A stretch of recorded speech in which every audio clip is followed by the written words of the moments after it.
E sobre a divisão dos recursos do leilão, eu converso agora com o consultor de orçamento aqui do Senado, Flávio Diego Luiz. Bom dia, Flávio. Bom dia, Tiago. Satisfação estar aqui com vocês. Em nome da consultoria, agradeço a oportunidade de estar falando com vocês. Muito obrigado pela sua presença. Bom, nós vemos aí a necessidade dos estados, municípios terem receitas a mais aí para poder fazer frente a todas as despesas que existem, né? O leilão do pré-sal vem em boa hora para esses entes federados? Certamente. A crise fiscal não atinge apenas a União, mas estados e municípios. E esse embate político sobre a distribuição dos recursos da seção onerosa vem desde a PEC 98, que estabelecia uma divisão. E por uma retirada de um ponto introduzido pelo relator Cid Gomes, houve essa opção política por um projeto de lei que teria uma tramitação mais rápida e o critério novo de consideração das exportações ali que, de certa forma, beneficiou os estados mais ricos. Né? Agora, vamos dizer assim, 100 bilhões de reais vão entrar aí decorrentes do bônus de assinatura. Uma parte fica com a Petrobras, o que sobra mais ou menos 78 bilhões de reais. Eu queria que você dissesse isso num orçamento, né? Num orçamento, isso é impactante? Dá para fazer muita coisa ou é apenas um refresco? Bom, em termos da União, se nós pensarmos que a previsão era nós temos a meta de resultado primário de 139 bilhões, e uma expectativa atual antes dessa aprovação e antes do leilão propriamente dito, de 125 bilhões de reais negativos.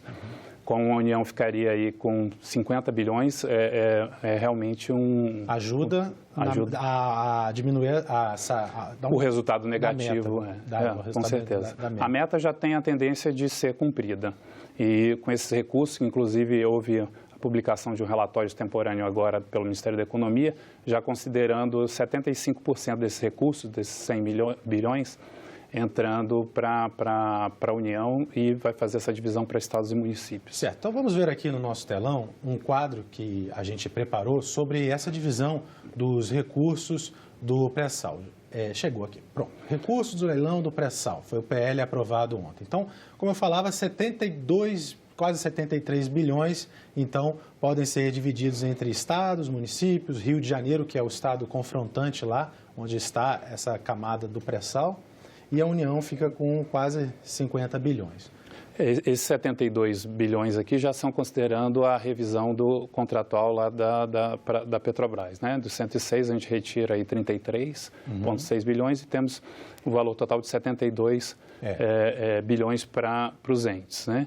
A União ficando com 48,8 bilhões e os 15% que havia discussão no Congresso para estados e municípios. Os municípios terão essa divisão de acordo com os critérios do Fundo de Participação dos Municípios e o embate principal em relação ao critério aqui de distribuição dos recursos de estados e Distrito Federal. Pois eu queria que você explicasse para a gente, Fábio, como é que essas verbas vão entrar nos cofres dos municípios, dos estados, se ela já tem uma destinação específica, onde que os prefeitos e governadores poderão gastar essa verba?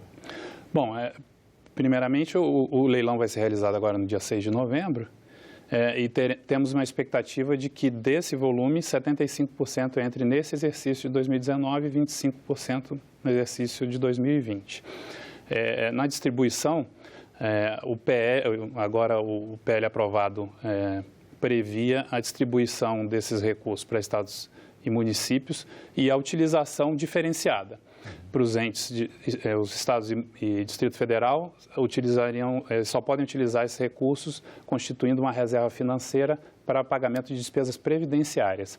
Caso essa reserva seja suficiente para arcar com as despesas previdenciárias do exercício seguinte, aí sim poderiam ser utilizados em investimento. Ou seja, já é uma verba carimbada no caso dos estados. Certo. Exatamente. A situação dos estados é bem complicada. Nós temos aí, em 2018, fechamos com 81 bilhões de déficit previdenciário dos estados. Falando de uma maneira geral, obviamente que alguns estados têm uma situação mais confortável, outros menos. Mas, então, a gente tem uma crise fiscal e com uma origem bem relevante em termos de despesas previdenciárias. Então, 81 bi os estados têm de déficit de 2018. Então, por isso, essa preocupação com direcionamento para essas despesas, para fazer frente a essas despesas.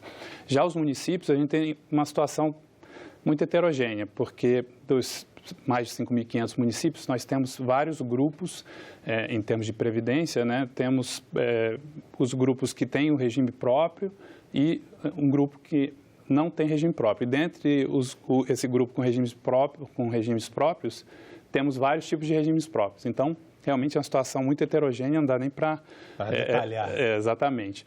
Mas o que a gente tem aproximadamente 2.000 e poucos municípios com regimes próprios e o restante sem regime próprio com os servidores compondo ali o INSS, né, com o regime previdenciário do INSS.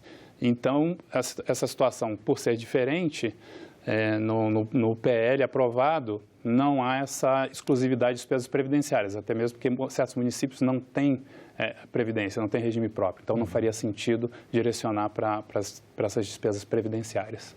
Tá certo. Bom, a gente vai falar um pouquinho mais ao longo aqui do nosso jornal sobre a questão previdenciária, até porque hoje começam as reuniões sobre a PEC paralela, é a terceira sessão de discussão da PEC principal da Previdência, mas eu queria te perguntar, antes da gente chamar uma outra reportagem e depois voltar com a Previdência, eu queria perguntar para você sobre a emenda constitucional 100, que é a emenda promulgada este ano que coloca o orçamento impositivo, as emendas impositivas, né?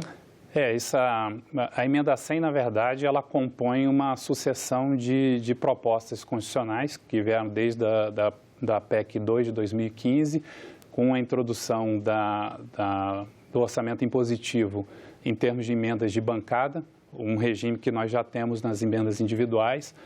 Posteriormente, na discussão legislativa que passou da Câmara para o Senado, nós tivemos a relatoria do senador Expedião Amin, com a PEC 34, e houve algumas modificações. Depois, ela se transformou na PEC 98, introduzindo essa parte aqui da sessão onerosa. Então, ela trouxe essa característica na discussão política e instituiu o regime de orçamento impositivo para a União, deixando estados e municípios de fora desse novo regime orçamentário. Ou seja, parte daquele dinheiro que ficou com a União, quase 50 bilhões, no caso, poderia ser já abarcado ali?